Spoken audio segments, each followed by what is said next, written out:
মুসাব ইবনে উমাইর যুবক, তরুণ, মক্কার সবচেয়ে ধনীদের একজন, বাবা বিলিয়নিয়ার ছিল, অনেক টাকা পয়সা ব্যবসা ছিল, মারা গেছে, মায়ের একটাই সন্তান। সকালে যে জামা পরে বিকেলে পরে না, এত দামি আতর পরে রাস্তায় গেলে মানুষ তাকিয়ে থাকে। এই যুবকের কাছে দ্বীনের দাওয়াত পৌঁছেছে, গোপনে ইসলাম গ্রহণ করেছেন। হঠাৎ মা খবর পেয়েছে মুসলমান হয়েছে তোমার ছেলে। মা ধরছে, বলে হ্যাঁ হয়েছি।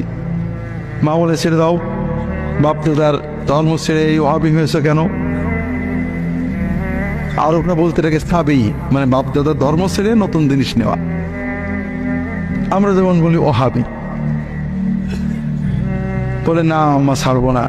মা অনুরোধ করেছে শুনিনি, মা জেদ করেছে শুনিনি, মায়ের জেদ বেড়েছে, মা ছেলেকে বেঁধে রেখেছে, খেতে দেয় না। 2-3 দিন চলে গেছে, মা আশা করছে ছেলে এখনই আমার কথা শুনে খাবে, ছেলে আর খাই না।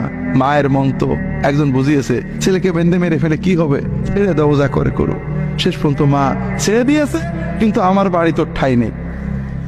যে যুবক সকালে যে কাপড় পরতেন বিকালে পরতেন না, সেই যুবক একটা কাপড় নিয়ে হিজরত করলেন। রাসূলুল্লাহ সাল্লাল্লাহু আলাইহি ওয়াসাল্লাম দ্বাদশ নবুয়তি বছরে এই 12 জন মুসলমানের সাথে তাকে পাঠালেন মদিনায় দ্বীনের দাওয়াত দিতে। কি সুন্দর দাওয়াত দিয়েছেন।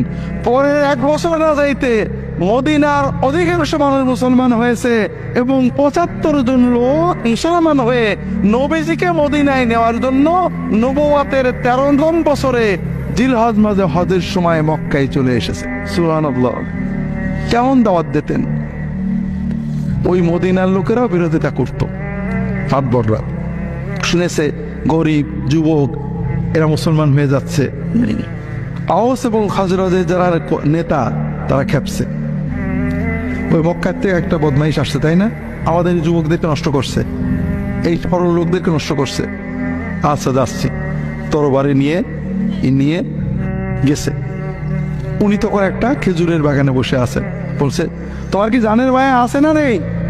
জানের মায়া থেকে কেটে পড়ো, আমাদের যুব সমাজকে সাধারণ মানুষকে নষ্ট করো না। উনি বললেন একটু বসবেন না দাঁড়িয়েই কথা বলবেন? বসেন, আমি একটু কথা বলে শুনেন, যদি ভালো না লাগে আপনি আমাকে তাড়িয়ে দিন, যদি ভালো লাগে মেনেন। নরম করে সুন্দর করে মহব্বতের সাথে দিল দিয়ে বলেছেন। ওই অ্যারোগ্যান্ট মাতবর নরম হয়ে গেছে। তা তো কথা ঠিক, আপনি তো জোর করে আমার কিছু দেবেন না, আপনি শুনেই দেখি। বসেছেন, ইসলামের কথা বুঝিয়েছেন, মহব্বত দিয়ে হৃদয় দিয়ে আদর দিয়ে সুন্দর করে বুঝিয়েছেন।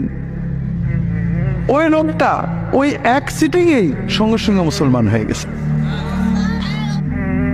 এইভাবে বিনয়ের সাথে, ভালোবাসার সাথে, আদরের সাথে, তাকওয়ার সাথে হৃদয়ের সবটুকু অনুভূতি উজাড় করে দিয়ে মদিনার দাঁড়ে দাঁড়ে নারীর কাছে, পুরুষের কাছে, শিশুর কাছে, কিশোরের কাছে, মাতবরের কাছে, কমন পিপুলের কাছে মুসাব ইবনে উমাইর গিয়েছেন, তার সাথীরা গিয়েছেন। আস্তে আস্তে মদিনার অর্ধেকের বেশি মানুষ মুসলমান হয়ে গেল।